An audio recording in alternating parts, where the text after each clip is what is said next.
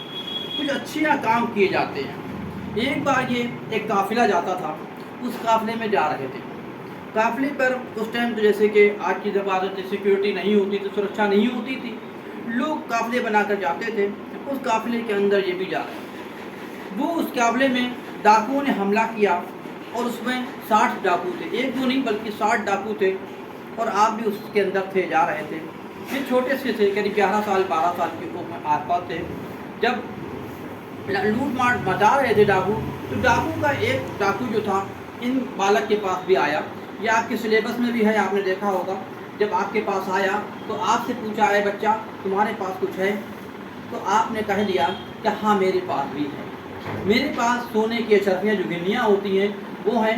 ڈاکو کا حیران ہو گیا، وہ اپنے سردار کے پاس لے کے پہنچا، اور سردار کے پاس جایا، اور جانے کے بعد اس نے کیا کہا کہ یہ اپنے پاس بتا رہا ہے کچھ ہے۔ ڈاکو کے سرداروں نے پوچھا تمہارے پاس کیا ہے؟ اس نے کہا میرے پاس اشرفیاں ہیں، گنیاں ہیں سونے کی۔ تو اس نے پوچھا کہاں ہیں؟ تو انہوں نے جو ہم لوگ باسکٹ جو صدری ہوتی ہے، ہاف جیکٹ جو ہوتا ہے، اسے کھولا، اس کے پھاڑ دیا، یعنی 2 ٹکڑے کر دیے اس کے، اس میں جو تھی 40 اشرفیاں نکل پڑی۔ جب 40 اشرفیاں نکلی تو سبھی ڈاکو کا سردار جو تھا وہ حیران ہو رہے ہیں کہ یہ بالک، اس نے پوچھا ڈاکو کے، جب ہم اسے جانتے نہیں تھے، ہم سے چھپی ہوئی تھی، تم نے اسے کیوں بتا دیا؟ تو پتہ چلا، اس نے کہا میری ماں نے چلتے سمے جب ہم چل رہے تھے تو اس نے کہا تھا بیٹا کبھی جھوٹ مت بولو۔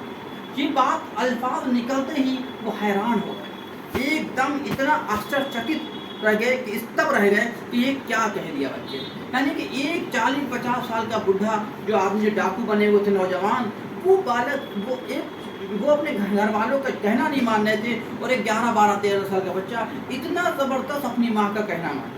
اس ڈاکو کے سردار نے سارے ڈاکو کو بلایا، اور جتنا بھی سامان اسباب جو تھا، مال اسباب لیا، تو سب کے سب واپس کر دیا۔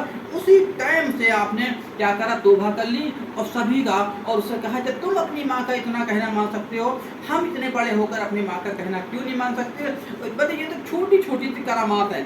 صرف آپ کو یہ بتانا اس لیے ضروری تھا کہ سچائی کا اگر آپ دامن تھامیں گے تو پتہ چلا سچائی سے آپ دوسرے کو کوئی اچھی سیکھ دے سکتے ہیں، آپ اس کے لیے کوئی اچھا ذریعہ بن سکتے ہیں۔ تو اس لیے آپ ہمیشہ سچائی کا یہ نہیں ہے کہ صرف خالی آج کے دن آپ کو یاد کر لیا، نہیں، ہمیں زندگی بھر اچھے لوگوں کو یاد کرنا ہے، ان کی پیروی کرنا ہے، انہوں نے کیا کیا، یہاں تک کیسے پہنچے، یہ مقام انہیں کیسے مل گیا، ہمیں اس بات کا دھیان رکھنا ہوتا ہے۔ یہ نہیں ہے کہ کسی مزار پہ ہم چلے گئے، صرف چادر چڑھا دی، نیاز کرا دی، آپ چادر چڑھاؤ، نیاز کرو، لیکن انہوں نے جو یہ کرامات ہیں، جو یہاں تک پہنچنے میں جو انہوں نے اپنی زندگی کو کھپا دیا، زندگی کے ایک لمحے کو گزار دیا، جو زندگی کیسی گزاری، آپ صلی اللہ علیہ وسلم کی سنت کے مطابق زندگی گزاری، کبھی جھوٹ نہیں بولے، سچ کا دامن تھامے رہے، اور کبھی کسی سے بغض نہیں کی، غیبت نہیں، چنانچہ جو جھوٹ نہ بولنا، سارے کے سارے کام اچھائیاں۔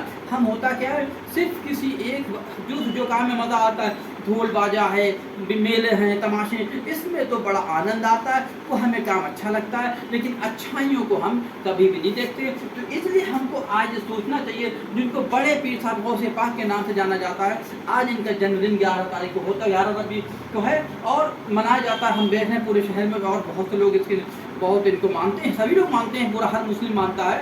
تو اس لیے ہمیں بھی سوچنا چاہیے، ہم کو ان کی سیکھ ہوئی باتیں، انہوں نے جو ہمیں سکھائی ہیں، اس باتوں پر عمل کرنا ہے۔ کلیئر ہے؟ چینل کو سبسکرائب بھی کرتے رہیں اور لائک کرتے، تاکہ ہم آپ دوسروں کو بھی اچھی باتیں مل سکیں۔ کلیئر؟